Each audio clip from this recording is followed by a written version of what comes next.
you're not just going to be hearing technical jargon now, but you're also going to hear a lot about how AI and human coincide in today's world. So while we do talk about AI a lot, and we think that it's going to be the future, and we talk about implementations and SaaS products and unicorns and all of that 9 yards, what we do also recognize is that most of us are talking to AI about things that we would probably not talk to another human about.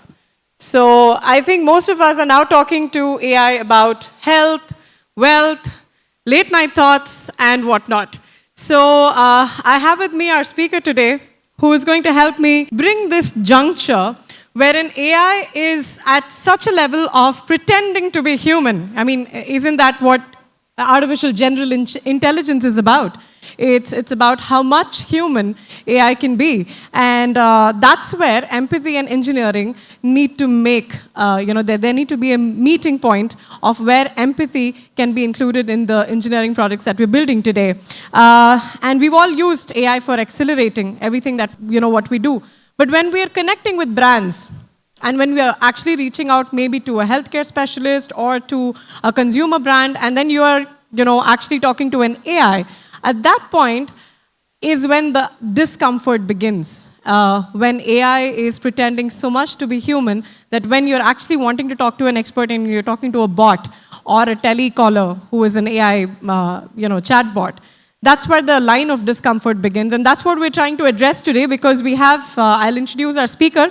I know that the host has done a good job, but she's an applied social scientist and a cultural anthropologist. She is CEO and co-founder of Pucho. Pucho is India's first homegrown research tech platform democratizing primary consumer insights. Dr. Tapsi has over a decade of experience spanning across the globe. And today, Pucho uses AI to transform consumer voices into actionable intel for brands like Tira, Carrot Lane, Unilever, and the list goes on. Pucho is a perfect example of what we're about to discuss today, where tech automates the grunt work, but the empathy and depth is preserved by the human intervention. And thanks for joining us, Tapsi. I will proceed right over to the first question that I have in line for you. So you work at one end of the spectrum where there is one end of the spectrum where AI is actually being measured in the metrics, right? So we're talking about KPIs. We're trying about the performance of a certain implementation from AI that we have. But you're from the other end of the spectrum, wherein you are helping brands listen to real conversations and real people at scale. And you use AI to analyze human conversations and human insights. In your world, what does humanized AI mean when the goal is understanding people and not automating them? Thank you for having me. And hello, everyone. Yes, I work at the other end of how AI is leveraged in enterprises. It's around analyzing unstructured data. What's unstructured data? It's conversations that brands are collecting from their consumers through interviews, through focus group discussions, surveys. I'm sure a lot of you are familiar with some of these methods of collecting intel. When this information comes to a company like Pucho, we have to figure out how to make sense of that data, this unstructured data, now with the super tool, right, which is AI, and do it in a way that is equitable, which means being fair to all voices as much as possible, and inclusive of ambiguity, which means, sometimes people say one thing and do something else.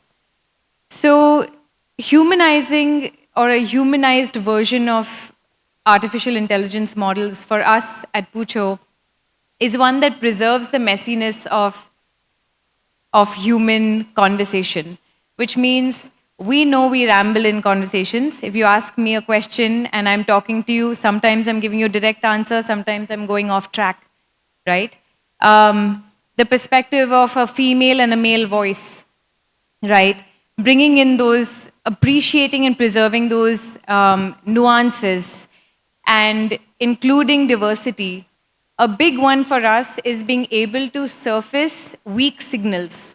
Anyone who's done marketing here or has a marketing background I'm will sitting right next to you. Yeah. yeah, will appreciate the fact that marketers are looking for weak or emerging signals, not just the dominant trend in the marketplace. Why?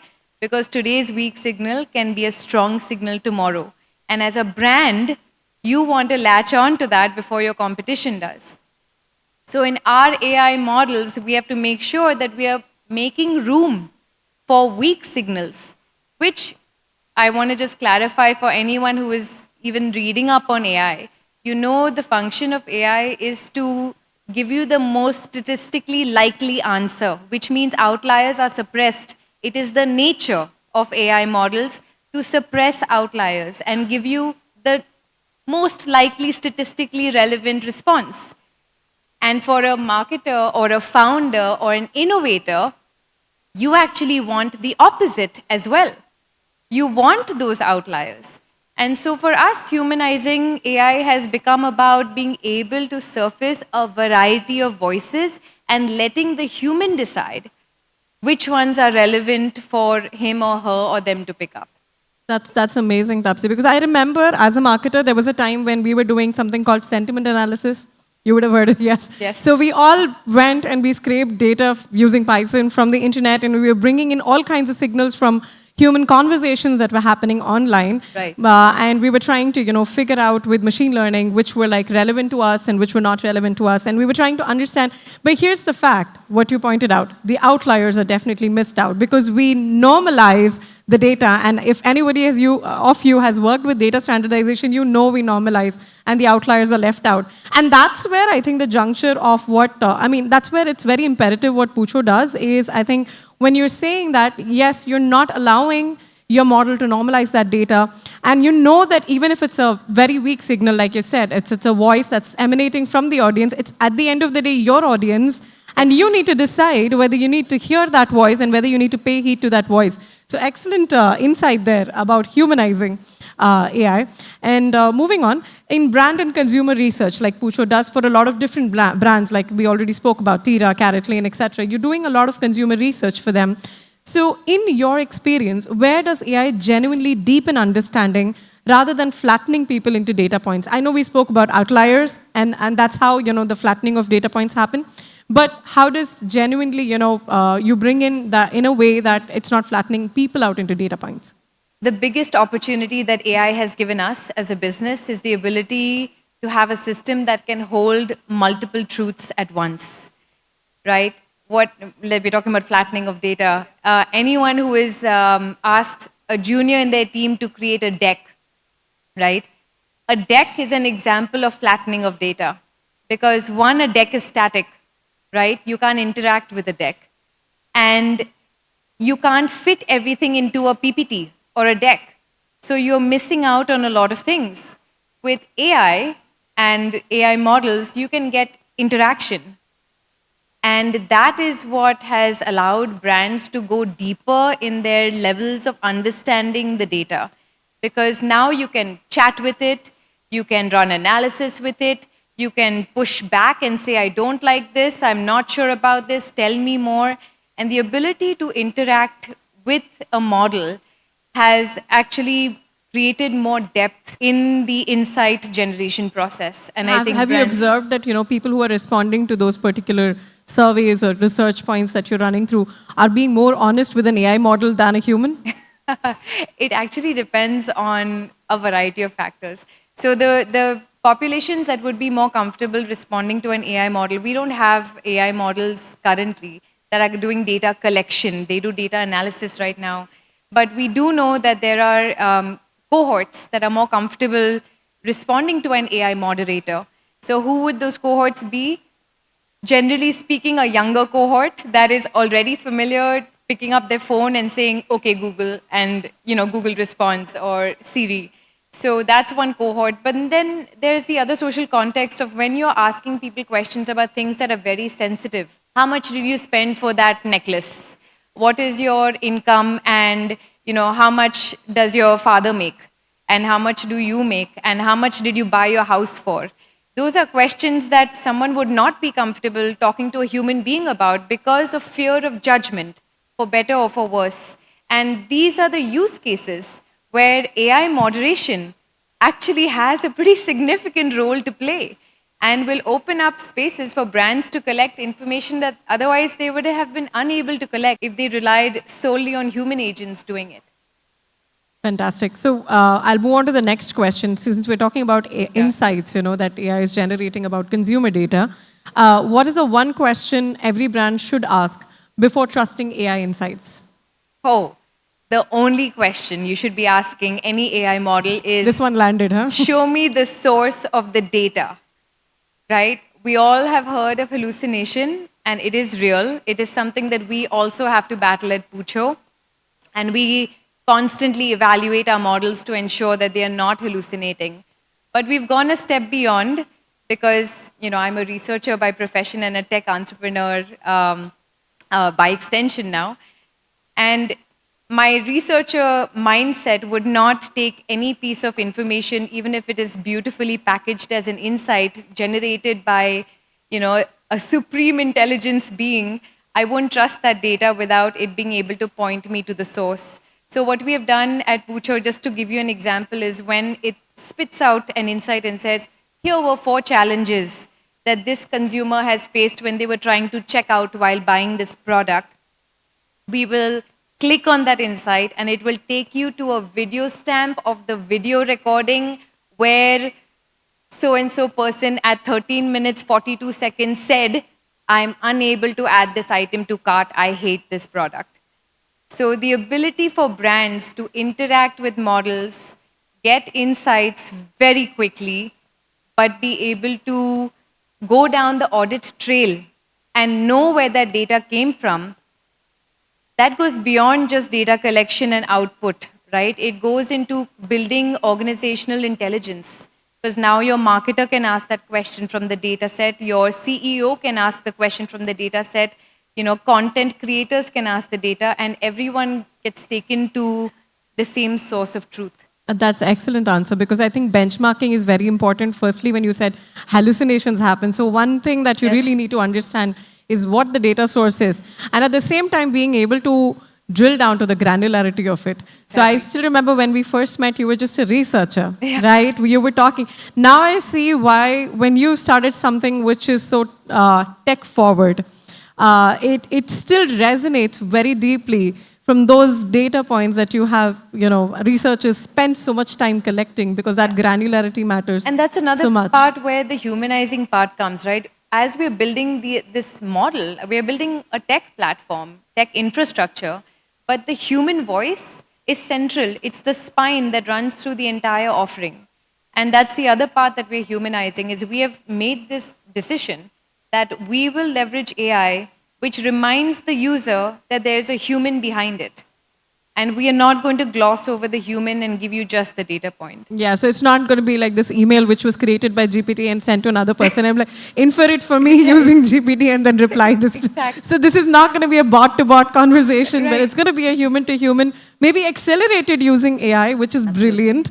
But at the same time, you're not going to lose track of the human behind the AI. Yes. Excellent, lovely. So what is the most impressive AI consumer insight you've seen that was completely useless in life? That was completely useless. Yeah. Okay. Okay, you can pretend like LinkedIn doesn't exist, all right? But then you can now tell us which was the AI insight you saw which was completely useless. Okay. I'm going to reframe that question. I don't think it's about the data or the insight being useless. It's that it was delivered in the wrong format. And that's why it was useless. This comes back to my PPT. I hate PPTs. I really hate PPTs. And I'm someone who has lived in PPTs, who has made PPTs. I've lived half my life making pitch decks. Yes, so yes. And the reason I don't like them, they have a purpose to serve in certain use cases. But in my world of consumer intelligence, PPTs are too dead of an artifact, right? For the richness that lives in consumer conversation. dense. Too dense, they're dead, they're static, they're moments, they're snapshots in time, and literally moments in time. A month later, something could change, but the deck data is static. That will be referenced a year later by a brand. I mean, that's terrible. So I think that there needs to be, I think the insights that don't land well are the ones that were not sold well. They weren't packaged well. which means sometimes the insight needs an email blurb. That's all your boss needed to know. You know, did this work, didn't it work? An email would have sufficed. In other cases, you need the report, right? In other cases, you need a 5-slide deck. In other cases, you need a 20-slide deck. But the modality in which the insight is shared, I think, is where half the time things fall through the cracks because we just use the wrong channel for communicating that So could message. it just be the packaging, or could it also be the wrong question being asked? Yes, yes. I mean, question. yeah. The So it's a assumption two-pronged here, thing. the assumption here is that the people asking the questions have some level of rigor, and this is perhaps where GPTs can help in developing better questionnaires. We'll engineer our own selves Yes. using prompt Yeah. engineering. I see that one. So let's move on, since we're talking a whole lot of the Yes. human intervention when it comes to working with AI. Yeah. So let's talk about what's the one thing that humans still do annoyingly well that AI is not able to do. Judgment. Lovely. Judgment. I mean, this is, I think, what That's in our Rahul. DNA. That's what Rahul also mentioned, and it is true, right? Yes. AI will give you the patterns. AI will give you the signals, but do those patterns matter? Right? What is the context behind the patterns? Should you even pay attention to that? That is something that I still believe humans, hands down, beat AI in terms of making that judgment call. That was a good one word. So if anybody of you is posting anything, then you should know that one thing that humans do annoyingly well that AI still can't do, Yes. can't do, is judgment. And I think that's very relevant in realms like healthcare and all. Yes, Because yes, definitely. there is insight coming in, but the judgment is something that needs complete human intervention. All right, so I'll give you a rapid fire out. Okay. Which is the one thing users say they want from AI, but they actually don't? One-click reports. Every time we Clean generate reports. that, they're like, "Can I edit it?" I said, "Then why did you ask for it?" Okay. Where should consumer AI draw the line between helpful and intrusive? Oh, that's pretty simple. If you haven't given it permission to do something and it does something it shouldn't do, like share your data, consume your data, sell your data, that's being intrusive.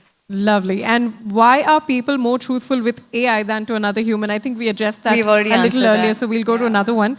If AI had a personality flaw today, what would it be? I hate that it flatters me. Oh, It's the validation, I yes. hate it. I hate it. It's like, oh, that's such a great question. Now let me unpack that for you. I was Yes. like, don't tell me it's such a great question. So yes, if you ever find your bot validating you, overly validating you, don't get carried away by flattery. Actually, you know what? Just put it right back in its face and say, don't patronize me. Yes, Thank you. I do very that much. all the time. Thank you, Tapsi. That was a wonderful conversation. Thank you, and everyone, for giving your ear to it.